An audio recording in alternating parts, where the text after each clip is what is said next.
To resolve the issue of an email not being usable for a Cash App, consider the following methods.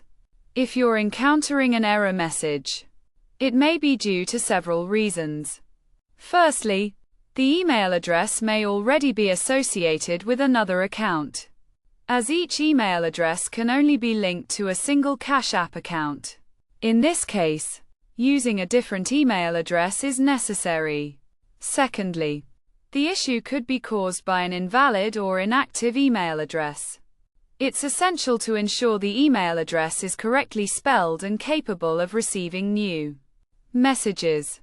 Inactive or misspelled emails can cause problems. Lastly, email domain restrictions may be the cause, as some domains may not be accepted by the Cash App.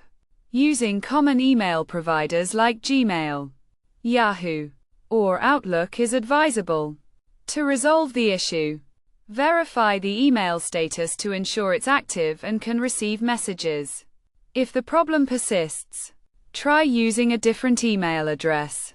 As a last resort, contact the Cash App's support team for assistance if you're still unable to link your email. By following these steps, the issue should be resolved.